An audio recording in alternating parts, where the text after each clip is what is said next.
Bienvenidos queridos hermanos a una emisión más de Espíritu Canal. Los saludamos desde esta bella parroquia de San Juan Tlihuaca, aquí en nuestra diócesis de Azcapotzalco, en el nombre del Padre, del Hijo y del Espíritu Santo. Amén.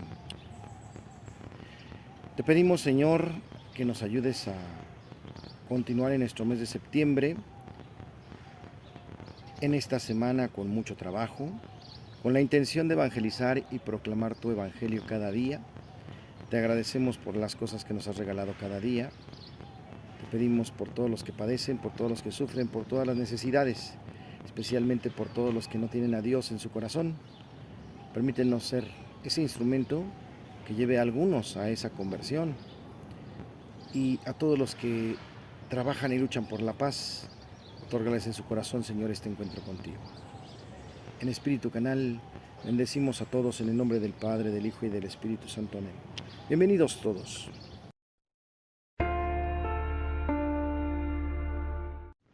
Lectura del Santo Evangelio según San Mateo capítulo 9 versículos del 9 al 13. En aquel tiempo Jesús vio a un hombre llamado Mateo sentado a su mesa de recaudador de impuestos y le dijo: sígueme. Él se levantó y lo siguió. Después, cuando estaba a la mesa en casa de Mateo, muchos publicanos y pecadores se sentaron también a comer con Jesús y con sus discípulos. Sus discípulos, viendo esto, y los fariseos, preguntaron a los discípulos: ¿por qué su maestro come con publicanos y pecadores? Jesús los oyó y les dijo: no son los sanos los que necesitan de médico, sino los enfermos. Vayan pues y aprendan lo que significa: yo quiero misericordia y no sacrificios. Yo no he venido a llamar a los justos, sino a los pecadores. Palabra del Señor. En este evangelio vemos la historia de San Mateo, un hombre que impacta en su llamado porque solamente recibió del Señor un sígueme, nada más. Él dejó todo, incluso lo que era para él su Dios, su mesita de impuestos, y siguió al Maestro. Qué impresionante manifestación de altura en su amor, qué impresionante su mirada y su voz que comparten a un llamado que impacta para siempre y hace seguir sin reservas. Un llamado que en verdad nos tiene que proponer una respuesta delante del Señor, que nos llama a diario y que muchas veces vacilamos o aplazamos o no hacemos tanto caso. Aquí Mateo dejó todo porque consideró que el Señor es lo más importante y no son los sanos los que necesitan de médico, sino los enfermos, especialmente los enfermos que reconocen sus enfermedades. Reconozcamos que el Señor es nuestro todo y vamos a atrevernos a decirle que sí cuando nos llama a su presencia. En el Evangelio de hoy.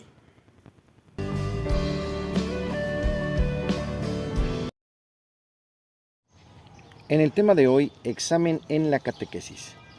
Hacia el final de nuestro ciclo, hay muchos catequistas que hacen énfasis a los niños en lo siguiente: si reprueban el examen, no harán su sacramento.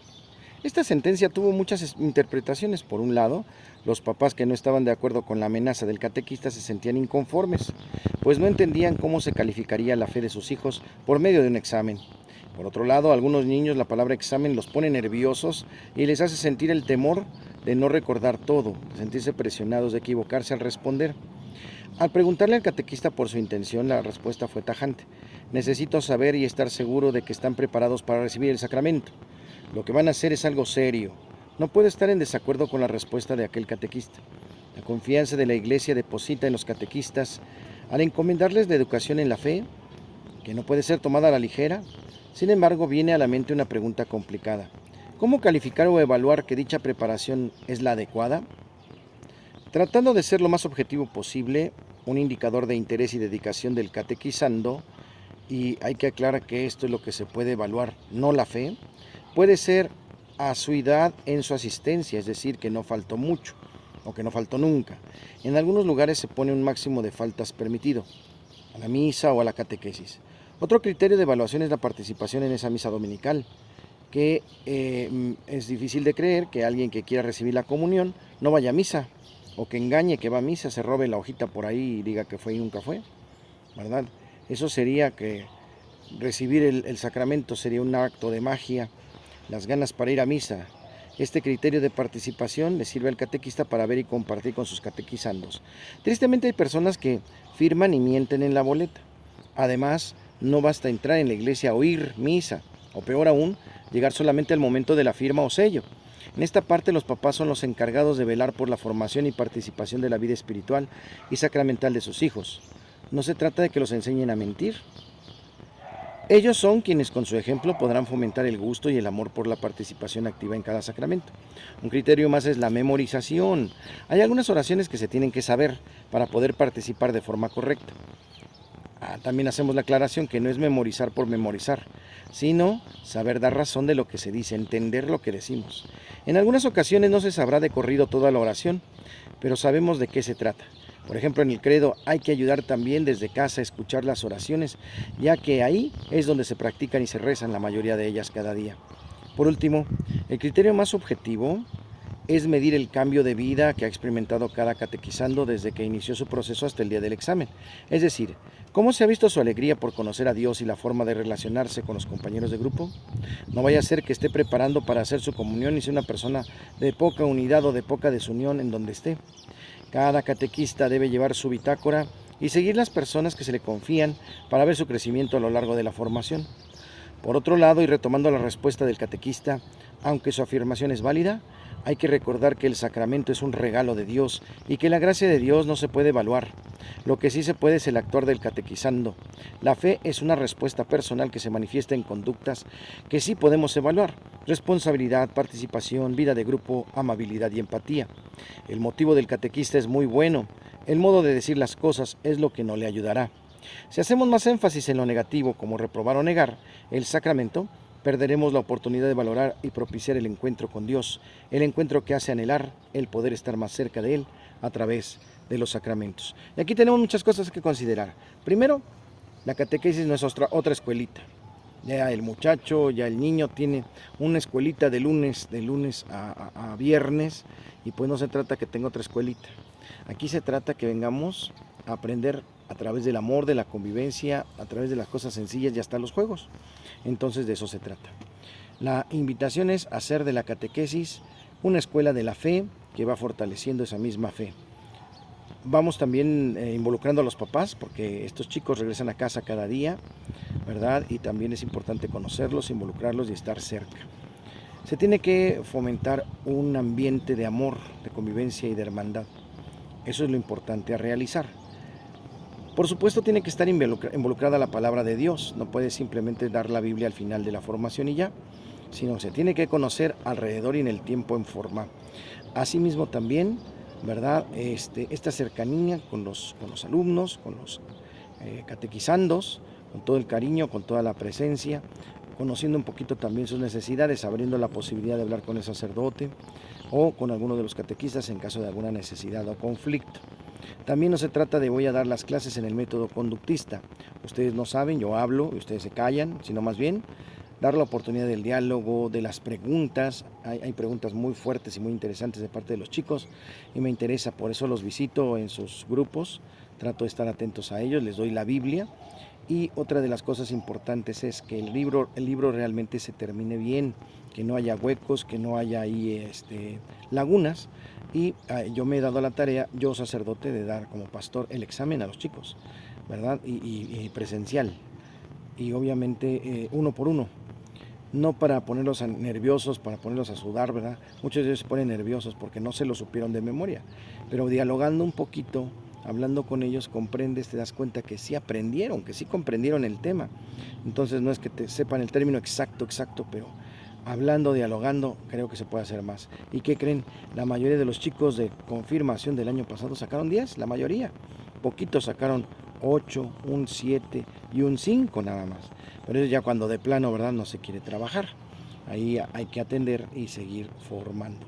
No se preocupen, el sacramento es el inicio de una vida cristiana, no es el final de la formación, no es de que ya hice mi sacramento, me voy a casa y nunca vuelvo, sino aquí también es tarea de los papás seguir fomentando la fe.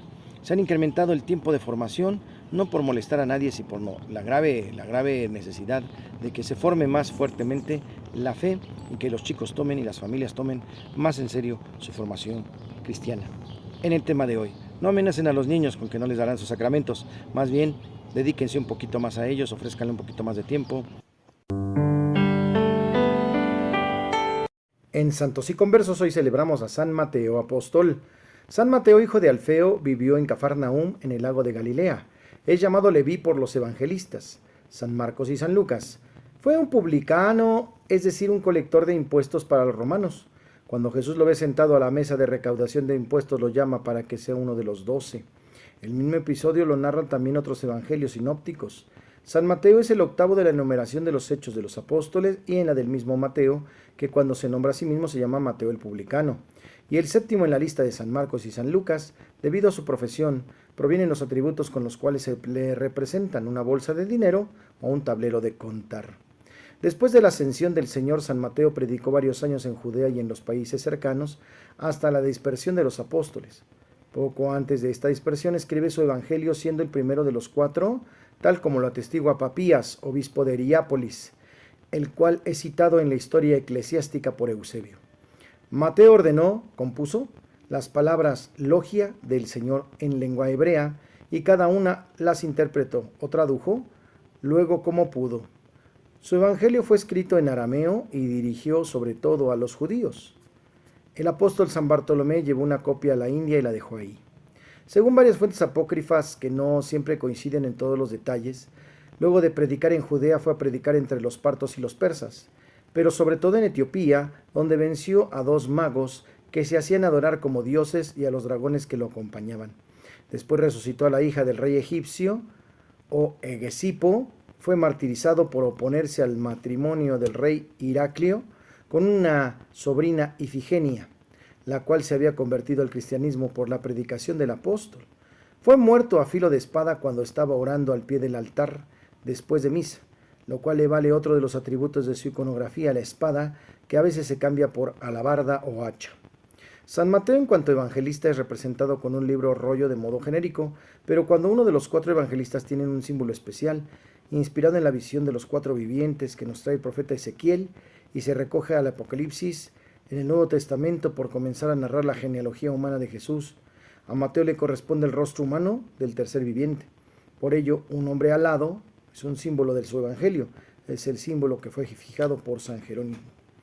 La liturgia aplica a San Mateo las siguientes palabras del libro de Esdras: este maestro muy instruido en Israel, en la ley dada a Moisés por Yahvé, Dios de Israel, sobre él estaba la bondadosa mano de su Dios, se había dedicado con todo su corazón a poner por obra la ley de Yahvé y a enseñar a Israel sus mandamientos y preceptos.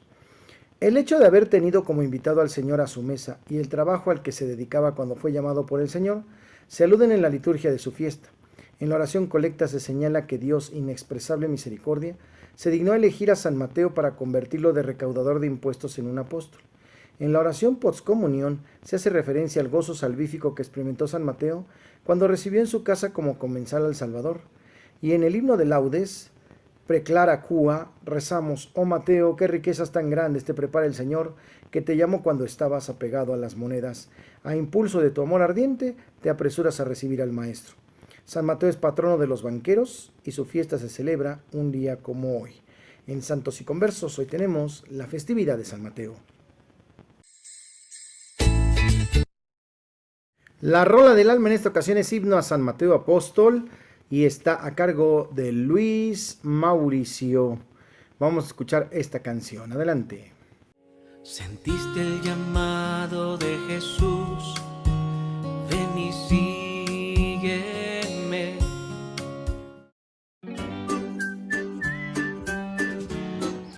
En el chiste, el profesor dice: no saben qué alegría me da comenzar este curso con estos alumnos tan guapos y tan brillantes. La materia se llama Introducción al Sarcasmo. Señor Jesús. En las curiosidades de la Iglesia Católica, escuchemos más para poder amar mejor. No se comienza a ser cristiano a partir de un mandato, así sea el de amar, sino a partir de la disponibilidad para escuchar y discernir la voz de Dios. De hecho, Jesús, ante la pregunta sobre cuál es el primero de todos los mandamientos, recuerda que antes de decidirse a amar, se debe optar por escuchar. Al recordar esta actitud como punto de partida, es como si estuviera diciendo: oigan, escuchen, acojan la palabra, que es otro modo de decir: no reduzcas la vida a tus propios pensamientos, no te cierres en ti mismo, hay alguien infinitamente más grande que tú, Dios. Hay también más gente aparte de ti, los que conviven a diario contigo, pero hay mucho más aún. Tú mismo debes percibirte y hasta quererte de mejor modo. Esta actitud de escucha es personal ciertamente, pero no tendrías que ser individual o egoísta. Por eso el encargo de escuchar siempre tiene una dimensión comunitaria. Shema Israel, escucha Israel. Solo así conseguiremos cada vez más amar mejor a Dios, al prójimo y a nosotros mismos, porque es importante disponernos a escuchar más a Dios para poder amar. ¿Qué nos impide escuchar y discernir más a Dios, discernir más la voz de Dios en nuestras vidas? Escuchemos más para poder amar mejor. En Curiosidades.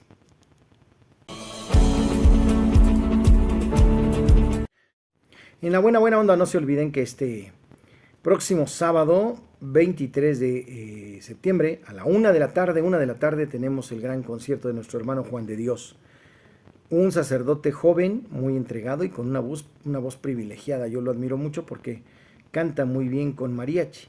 Hemos sido invitados a este evento, entonces nos veremos por allá a partir de la 1 de la tarde en el Foro Cultural Azcapotzalco. Los boletos, ¿verdad? El costo o la economía que se va a recoger de todo esto va a ayudar a los sacerdotes jubilados. Que el Señor multiplique ese tipo de acciones y que siga inspirando en los que tienen ese talento para el bien de los demás. El Señor les guarde, les protege, les bendiga, haga resplandecer su rostro sobre ustedes y les conceda la paz. Que les bendiga el Padre, el Hijo y el Espíritu Santo. Les acompañe siempre. Yo soy el Padre Jorge Arturo Moreno. Les agradezco que están siempre atentos a un nuevo video en Espíritu Canal. Dios les bendice, denle like al video. Gracias por compartir y nuestra familia se va creciendo. Ya tenemos más de 700 seguidores. Muchas gracias. El único fin de todo esto es que el Señor se ame y se conozca más. Adelante.